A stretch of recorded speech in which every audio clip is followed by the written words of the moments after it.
Привет, друзья, меня зовут Влад Вавилов, и тема сегодняшнего выпуска «Мы открылись, что дальше?». Большинство фитнес-клубов, фитнес-студий, если мы говорим про Украину, 1 числа запустили свою работу. И мне хотелось сегодня детальнее разобрать тот старт и, возможно, те небольшие ошибки, которые были уже совершены.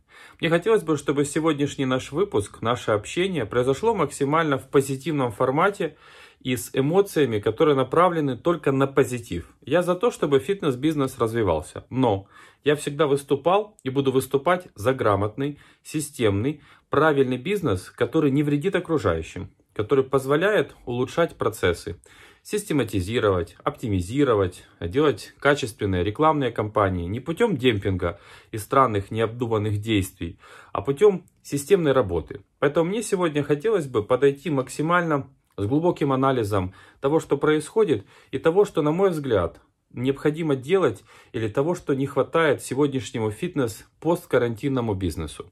Итак, часть фитнес-клубов открылась, запустили свою работу. Единственный и самый главный вопрос, который я задаю, кто смотрел мои прямые эфиры в Instagram, есть возможность подписаться. Я всегда спрашиваю, есть ли какое-то спецпредложение для клиентов. Часть клубов говорит, да, есть. И они делают определенные скидки, они делают определенные акции, определенные пакеты. И мне хотелось бы вот на этом моменте, знаете, если бы у меня была возможность остановить, как в фильме, так сделать стоп в контексте работы и время, остановиться и задуматься.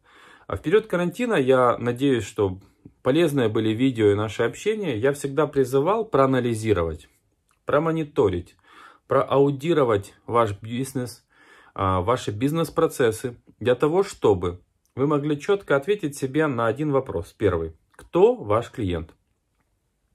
Портрет клиента. Казалось бы, это какая-то базовая истина для маркетолога, там, не знаю, первого курса любого факультета. Все об этом знают, но все с каким-то таким скепсисом и презрением к этому относятся. Это большая ошибка. И карантин очень многим показал правду, кто на самом деле их клиент. Потому что мы все знаем, что секс продают боли, еще какие-то моменты. Оказалось, что ни черта мы не продаем, что мы условно-развлекательный комплекс, и как только грянул какой-либо карантин, клиенты разбежались кто куда. А это была иллюзия, что мы фитнес. Поэтому я хотел бы глубже, чтобы вы разобрались и проанализировали портрет вашего клиента. Это поможет вам в дальнейшем формировать ваши предложения. А теперь самый важный момент. Я называю это сценарий потребления фитнес-услуги. Очень важно. Почему? Потому что у нас есть два типа бизнесов. Ко мне часто в последнее время обращаются журналисты с просьбой прокомментировать. Ну как же запустился фитнес-бизнес? Насколько ему тяжело? Я говорю, поймите, фитнес-бизнес это... или фитнес-клуб это все, что от 150 метров до 10-20 тысяч квадратных метров. И так как у нас нету, знаете, понятия классов, мы все одеваем, пытаемся на себя одеть. Так вот, дорогие друзья, какой сценарий потребления фитнес-услуги у вас в клубе? У нас тут, на паузе вопрос скидок и спецпредложений. Есть клубы, у которых бизнес-модель направлена на то, чтобы клиент купил неважно какую, но дешевую клубную карту и желательно не ходил в клуб. То есть продать всем, продать много, что с продлениями, разберемся, это для нас не важно. Наша бизнес-модель построена на продажах. Призываю еще раз это осознать, друзья, потому что у нас получается, знаете, какой-то вот спортивный внедорожник с элементами бетономешалки, который ездит и летает. Так выглядят некоторые фитнес-клубы, у которых нету четкого понятия. И обиднее всего, что ни в одной из вышеперечисленных категорий вот это вот выиграть не сможет никогда. Там мощности не хватает, там он тяжелый, там скорости не хватает. Так определитесь, вы с умными или с красивыми. Что происходит? В одной бизнес-модели надо продать много клубных карт, неважно как, чтобы был кэш сейчас. И она построена на огромной мельнице привлечения дешевых новых клиентов. С тренировками, без тренировок нам все равно. У нас дешевый абонемент, короткий либо длинный, есть в этой же бизнес-модели два ответвления. И мы качаем. Нам класть на тренеров, нам класть на то, что говорит Влад Вавилов, имеет место быть, деньги зарабатываем, либо кажется, не путаю чистую прибыль с валом, но ничего страшного. Потом, может быть, разберемся. Есть вторая условная бизнес-модель.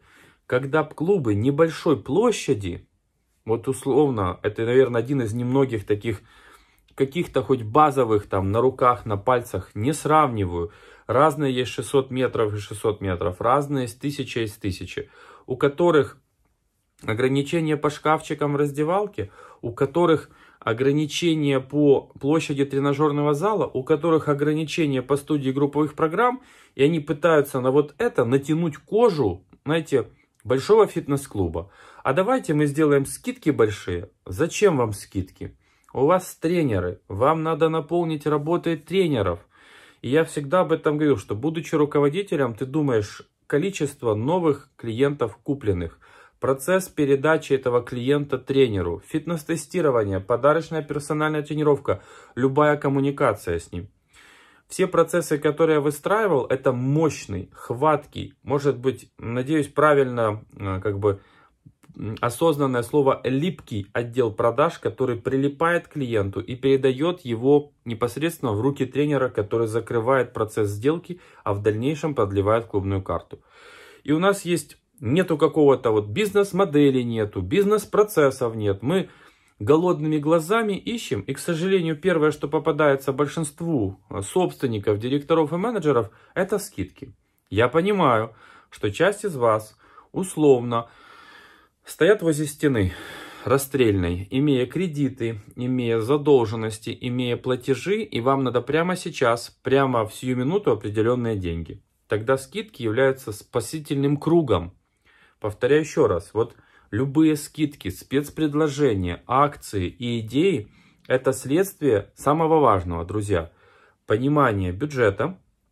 А я очень часто вижу просто надпись «План», и нет надписи колонки «Факт». И третьей колонки «Почему?». Такая разница, плюс или минус. Второй момент. Это, я бы назвал, идеальный клиент. Кто он? Портрет клиента раз. Процесс потребления или сценарий потребления фитнес-услуги 2. Фраза, что мы продаем для всех, это самая большая ошибка, потому что вы не выиграете никогда. Там разберемся, давайте денег. Ну, друзья, я надеюсь, что карантин многим показал, что никто никуда не разберется. Что те, кто занимался реабилитацией, да, они даже тренировки повысили, улыбнулись и посмеялись над теми, кто стал с протянутой рукой. Те, кто персонализировал работу в комьюнити, в студиях, ничего страшного, да, стало меньше, но деньги есть. Ничего не произошло. И третье, мы все закрыли, клиентов раздали, все распустили. Почему? Потому что не велась работа до этого. Да, благо помещения в собственности, либо договорились с арендатором, выскочили. Но с началом работы клуба ничего не заканчивается. Мы постоянно ждем карантина, мы постоянно ждем Нового года, мы постоянно ждем сентября. А что мешает прямо сейчас? Проанализировать и сказать, мы не можем делать скидки, потому что мы наберем не тех клиентов. Сильнее звоните. Рвется там, где тонко. Слабый отдел продаж. У нас нет отдела продаж, мы не хотим их содержать. Хотя в большинстве случаев фраза «содержать отдел продаж» вызывает у меня слезы радости. Какие-то там еще условно $1000. Для клуба площадью 1000 квадратных метров $1000 это вопрос мировой. Это значит, что вы работать не умеете, друзья. Обещал позитив, но сдерживаю себя. Держись, Ипполит, держи себя в руках. То есть я хотел бы, чтобы мы это осознали вместе с вами. И когда я вижу, что мы нарушаем правила, прибыль из будущих периодов, мы продаем короткие карты, это хорошо. Мы продаем длинные карты с огромной скидкой, с непонятной системой активации. Знаете, то есть это мне напоминает ситуацию, когда мы одним пожаром начинаем, потушив один, мы провоцируем, знаете, потушили поляну, сожгли 10 гектар или зажгли 10 гектар. Я хотел бы, друзья, чтобы в вашем управлении, в вашем менеджменте, в вашем бизнесе, неважно кто вы, тренер, собственник клуба, директор студии, руководитель ОП, РОП, чего угодно, админ, у вас появилось понятие, знаете, я бы назвал это спокойствие. Часть из вас скажет, что я, наверное, начал за период карантина там медитировать и принимать препараты, но я вижу иногда ситуацию, когда у людей постоянно что-то горит, то есть системная неорганизованность. Из единственного системного, что есть, это неорганизованность. И оно тут бурлит.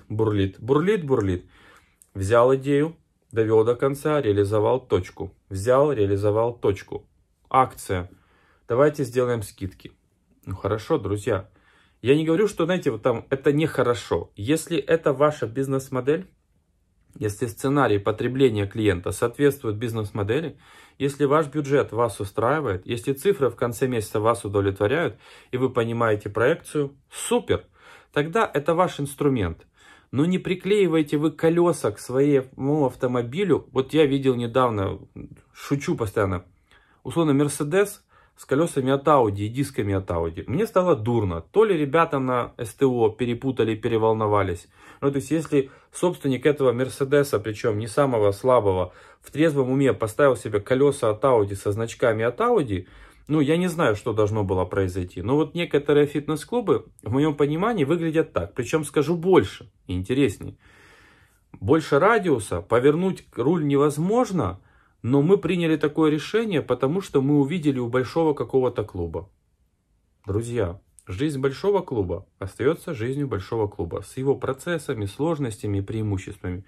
Жизнь клуба поменьше совсем другая. Скорость принятия решения, реакции. Я призываю всех коллег, которые занимаются любым фитнес-бизнесом, определить два вопроса. Кто мой клиент? Портрет клиента. Все выписать. Уверен, вы найдете в интернете миллион анкет, данных, как это сделать, чтобы предлагать, чтобы точнее отсеивать и осознать. Вы являетесь экспертом в коррекции. Все, давайте мы будем с коррекцией работать. Реабилитация, тяжелая атлетика, кроссфит и все.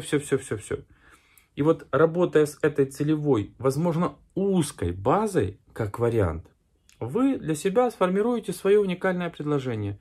Да, их может чуть сложнее будет искать, но вы будете экспертом. Сейчас очень важен уровень экспертности клуба. Просто клуб. Я просто не хочу ходить. Это клуб, который помогает похудеть. О, я хочу похудеть. Второй момент. Сценарий потребления фитнес-услуги. Это обычно, знаете, мне нравится статистика посещения групповых программ. Обычно мне нравится. Я балдею, написано посещение 1,8 человека в неделю. 1,8. Здравствуйте, а вы кто? Я 0,8. Проходите, пожалуйста, берите коврик, только вам на 0,8. На все не старайтесь.